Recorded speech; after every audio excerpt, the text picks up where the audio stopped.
Double Game Week 23 is upon us, so who better to give us some tips, advice, and general FPL insight than the big man himself, Bakar. Bakar, pleasure to chat to you. I need a lot of information from you today. How are you doing, my friend? Thanks for having me, Jack. It's the first time we're speaking on one video, so I'm looking forward to continuing the series with you this season, and hopefully, this is like the business point of the season where so many big variances in play. Triple captainers in 20 and triple captainers 22. Already we have this sort of divide of 12 points between them, and with different chip strategies coming into play now, especially with the double game of 25 announced, there's plenty to ponder over, and I'm really looking forward to this video.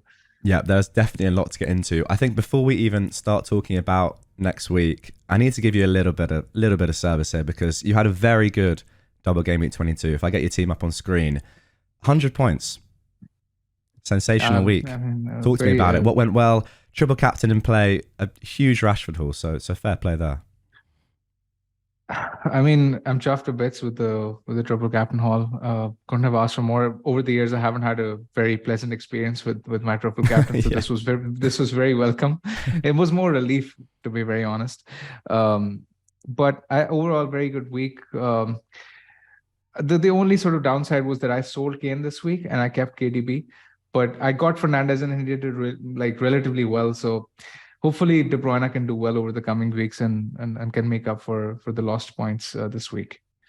Yeah, I think like many in the community, the same sort of moves, getting Nketiah in for Kane, hasn't paid dividends this week, but with a number of Arsenal fixtures coming up in the next 3 game weeks, they're playing 5 times. Surely that's going to pay dividends down the line. What I do want to say quickly is that it seems to be a massive swing between the likes of Haaland triple captain last week or the week previous and Rashford this week. But as you just said there, if you had Rashford captain this week and you used the triple captain on Haaland 2 weeks ago or the other way around, the difference is only 12 points if you had the other one captained. So that is kind of why we always say the triple captainship is maybe the least impactful, just because it's not as always a bigger swing as it seems. But yeah, and it comes down to weightings. It comes down to weightings as well. I mean, true, very true. Haaland's XG in game week 20 was actually better than Rashford's in 22. So I mean, it is variance. It's just luck. Interesting. I did not know that. So a great score, a massive green arrow. What was it? Almost a 500,000 place rise. Yeah, I'm almost 300k now, and hopefully looking to rise further in the weeks to come. Yeah, it just shows that you still make up some massive ground in just one-off game weeks at this stage of the season, even though we are in the 20s now. So then, moving on to 23. This is, as you said, it's crunch time now. So sticking with the triple captainship just for now, if you haven't already used it on Haaland a couple of weeks ago, Rashford this week, would you, if you now had it, would you use it now? Reluctantly, yes. Okay. But very, very, very reluctantly, given that City aren't in the best of forms.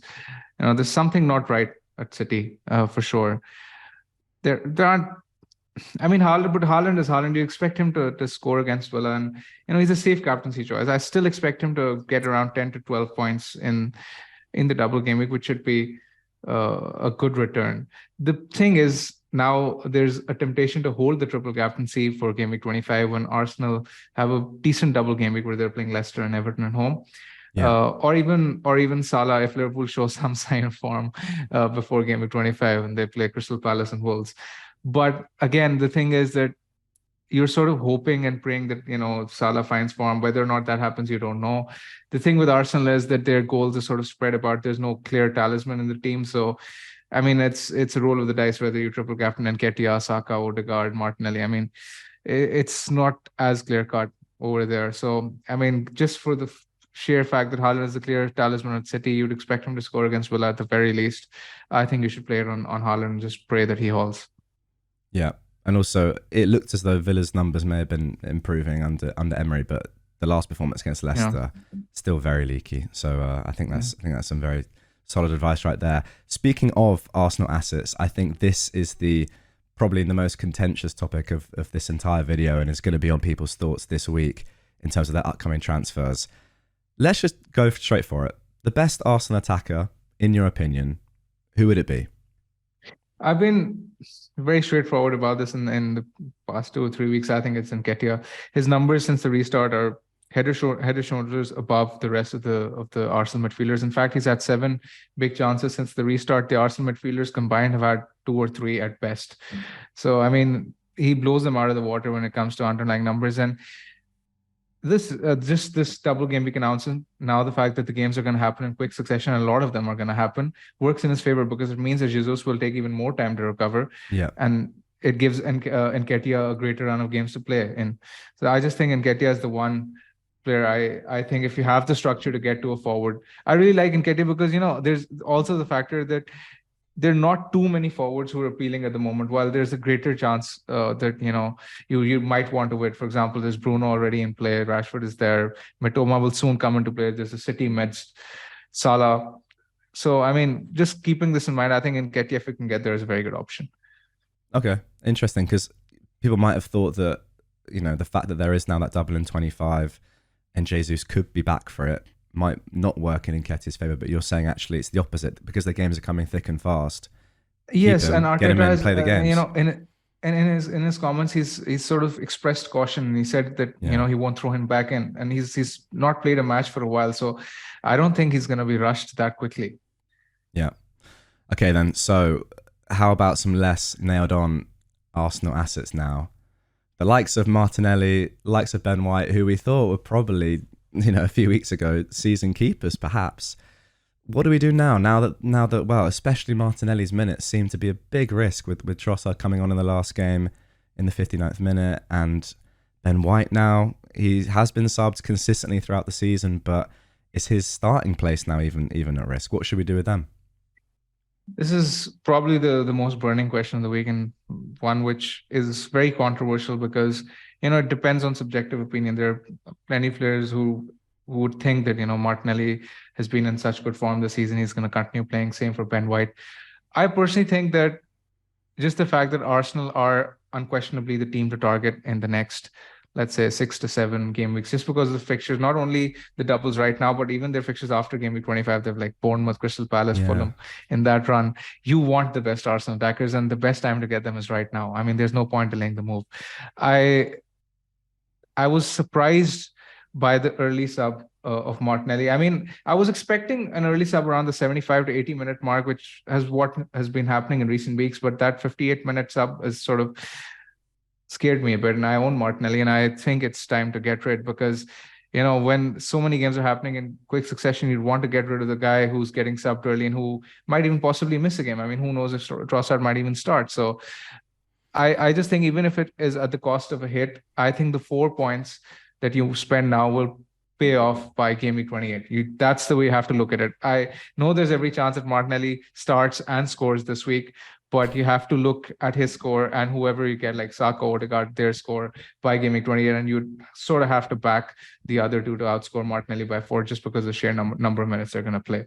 Coming to Ben White, that is a tricky one, because getting subbed early for a defender is not necessarily a bad thing, which has been happening with Ben White a lot of times. It's worked in his favor. He has the most clean sheets of Arsenal defenders. Exactly. But the problem is that he has been underwhelming in the previous 2 weeks, especially against Everton and against Marcus Rashford against United. He wasn't really great. He was hooked at halftime. I think that he will still start, just judging by how Arteta spoke about his players, how he says that he loves the team even more. I think he's going to back them, and I don't think he's going to change the defense, which has kept so many clean sheets this season. I'd be surprised if he brought Tomiyasu back straight in, but there is every chance that it could happen. I mean, it's debatable whether going for Gabriel for a 4-point hit is worth it. I think I'm personally going to decide against it, but it's very marginal. Okay. Yeah, I'd be inclined to agree there. I think until we see him not starting, you just got to keep going with him, and they've been so good all season. He's allowed to have a couple of off games. So yeah, interesting though that you might have thought that have I lost you, by the way? I can cut this up.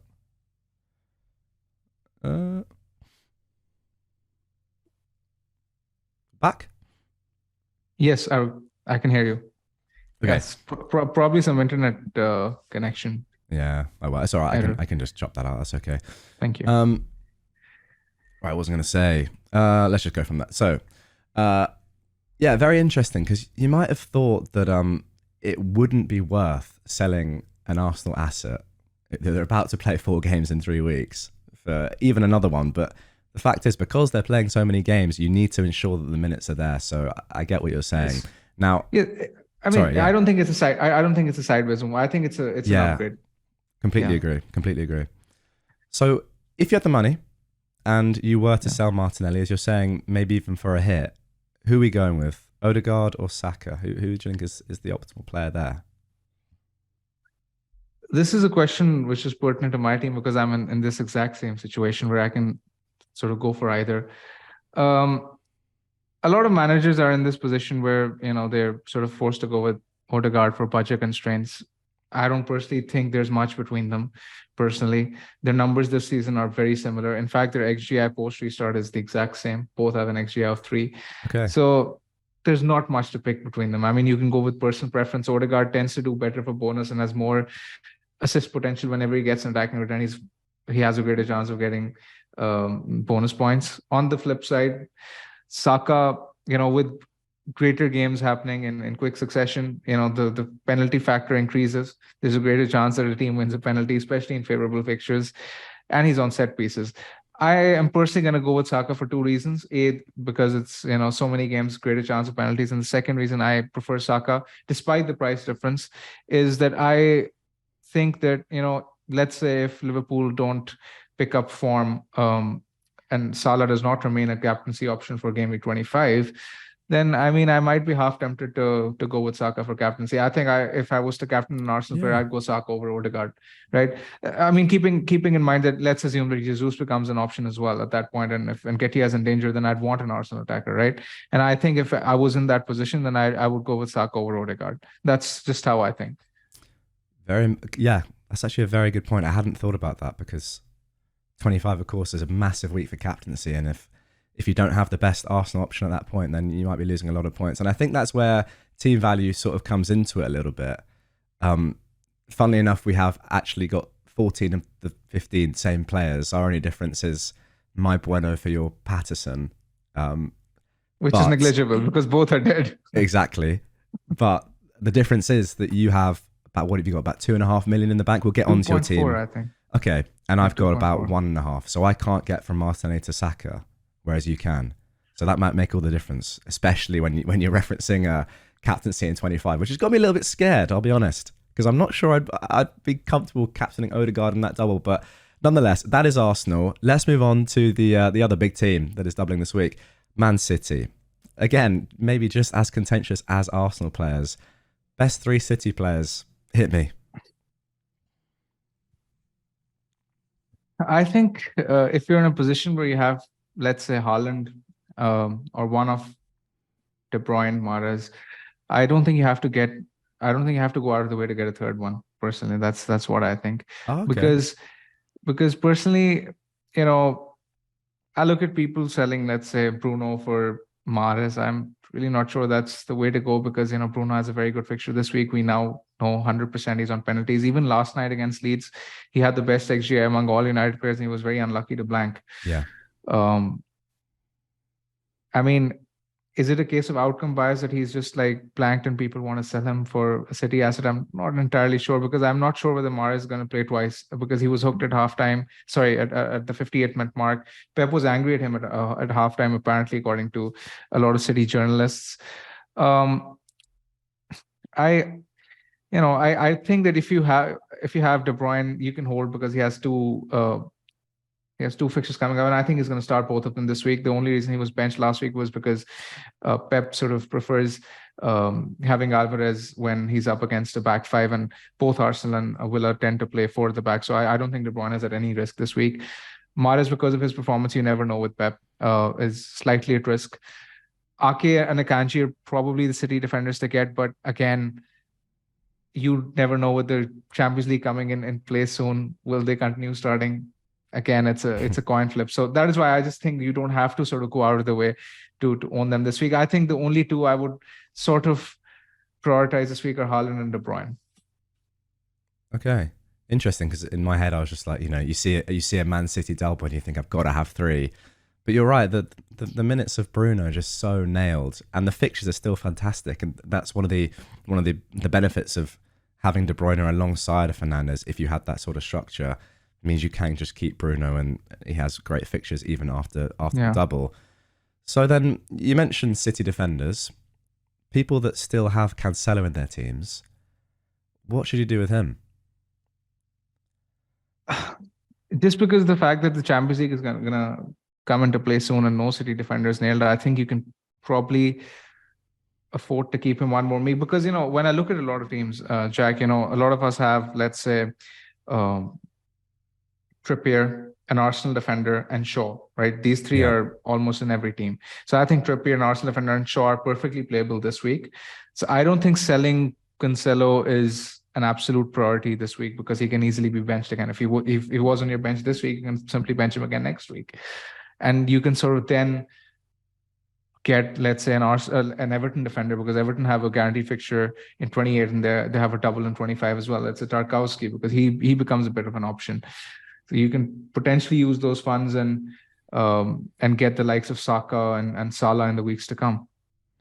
It's funny. It's I know when I first started playing fantasy, you'd see the fact that a player has literally left the league, and you'd be like, well, they have to be my transfer out, because they do not play in the Premier League anymore. It's fantasy Premier League. But when you start learning the game and hearing advice from people like yourself that know what they're talking about, it's not always the right move. That's why we have a bench. Yeah, exactly. It's just quite funny. He's just literally not even playing, but still in teams. But there we go. So Cancelo, keep him for now if you have to, I guess. Now moving on to double game week 25. Obviously got that announcement just a couple of days ago. Seemingly out of the blue, but it was always an option. Now, we mentioned Salah earlier in the video, and Liverpool in general, their form has been awful pretty much all season, but they've got a double. How much are we thinking that just get them in, play them in those two pretty good fixtures? Salah, I know you said not to triple captain him, question marks. There are question marks everywhere. I mean, they're 19th for big chances conceded this season, which just tells you everything you need to know about their defense. Yeah. In terms of Salah, he's at in the previous 4 games, he's had 5 shots. Again, very uncharacteristic, and he's been very quiet by his standards.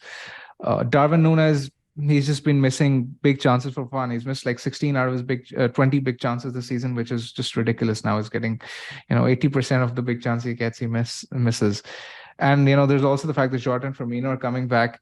So there are question marks. But having said that, I just think as the closer you get to the double game week, I don't think I'll be able to resist getting at least one Liverpool in. I would have had a greater temptation to sort of load up on them despite their poor form if they had a guaranteed fixture in 28. But now that Fulham have beaten Sunderland last night, Liverpool, they don't have a guaranteed fixture in 28. So sure, again, you sort of have to decide the number of players you have to go. You don't want to overcommit, right? If you triple up on a team like Liverpool, they're not informed, they might not have fixture in 28. That's not ideal. Which is why I'm just going to go with 1 or 2 at best, probably even 1. And I'm looking at, this is why I like De Bruyne as an option, because I'm looking at De Bruyne to Salah in a couple of weeks' time. It just allows that easy transfer to happen. It's funny because a Liverpool double, and we're saying only get 1, 2 maximum. It's an unbelievable thing to say, but such is their form this season that might just be the best play, especially if they don't play in 28, as you say. Now, other teams that double in 25 are in better form than Liverpool. Wolves and Everton. Any assets from them that you're looking at for that double? The thing with Wolves is that they have good fixtures in game week 23 and 24. But as of now, we're prioritizing Arsenal, City, to prepare ourselves for game week 23 and 25. So I don't think there's any need to buy a Wolves player right now, simply because there are better players that we own. But as I said, for example, if you own Cancelo and you're looking for an enabler next week, then Tarkowski can come into play as an enabler. He's a good option to own for game week 25 and then for game week 28. But yes, he's the only one I'm looking at realistically from Everton as of now. I own Patterson, and I hope he comes back to life. And Yeah, because you said he was dead earlier, but you never know. He could come back to I life. wish him all the best, hoping for his recovery. But again, Yeah. I'm fingers crossed. When that double was announced, were you slightly like, "Ooh, this could be interesting"? Because Bueno's come Yes, in of for me and course. he's got me a clean sheet, so I'm very happy with him so far. But Patterson could catch up now. Yeah, these are the with almost everyone having the same core of players. These are the small kind of things Yeah, which make a huge difference, right? indeed. And they're very underrated in terms of, okay, it's a 15th player with 3.9 million, fifth sub or whatever. But Yeah, these are the kind of things that really matter because they differentiate you from the rest of the crowd. absolutely, it is true. I mean, players that I just had never heard of just coming in clutch. It would just be so FPL if Patterson just gets back in the team for 25 and gets a little 12 pointer. It would be brilliant to see. So then, I think that is everything in terms of basic general questions for 23 and 25. So the next thing to do is look at your team for 23. And I just want to get your thoughts. I want to get your thoughts on your moves. You've already mentioned them, but captaincy, just confirm that for all of us. And yeah, what's your thinking? Yeah, I'm almost certainly going to go with Haaland. I just Yeah. don't see a reason not to. Just been the auto captain this season, and I'm going to go there again. Clear talisman, and at Arsenal the points are sort of spread around, so I don't want to take the risk. Sure. The transfer, as mentioned earlier, is highly likely to be Martinelli to Saka. I don't think budget will come into play, but that's why I prefer Saka over Odegaard, because I don't really see a situation where I might need the extra funds in the future. And in general, I prefer Saka over Odegaard. Other than that, I have a 3-city. Ake is my third city, so I think I'm fairly well set. I'm going to bench Shaw, which could sort of hurt me, but I think Trippier, Shaw, and White are better options this week. I'm likely to hold Ben White as well, simply because I think he's going to start again. So yeah, just the one free transfer. Do you think there's anything else I should do? What would you do if you were in my position? Wow, I mean, now that you've said about the captaincy debate in 25 and needing another option if a Liverpool player doesn't become an option, I 100% would go for Saka. Because I was looking at the numbers and just form in general. I was thinking, is it worth saving the money going from Martinelli to Odegaard rather than Saka, which is what I'll be forced to do this week, and that will most likely be, well, that will be my transfer. But yeah, the 25 captaincy shout is a really, really interesting one. It just shows how much you need to be thinking forward, because there's no doubt in my mind that if you had Saka or Odegaard in 25, you'd want to be captaining Saka, especially given that he's on penalties. So I think being able to do that, it just shows why team value is important, even though, Yes. sometimes we think it's a little bit overrated. But the main thing, Jack, is that we can plan for all we want. But That's the thing. football is played on grass. I mean, Yeah. when 40% or 40% on Odegaard goes and scores a banger, Exactly. not much you can do about it. that is the beauty of the game. Sometimes you get forced into buying players that you don't necessarily want, but they'll do way better than better players on paper. So yeah, that is why we love it. Anyway, mate, I think that is everything so far, or we've covered everything, unless there's any other pressing issues. I think we've done and covered a lot in detail. I don't think there's anything else to talk about. Well, that is good stuff. FPL is really heating up right now. So many games coming thick and fast. This is why we love it. Bakar, thank you for chatting with me. I hope that people watching have got a little bit more of an insight and an idea into what the best moves might be, or what they can do going forward with 23 and the double in 25 coming up. So yeah, pleasure, mate, as always. And I look forward to doing this again with you very, very soon. With that being said, Thanks for watching. I'll see you all soon. Good luck.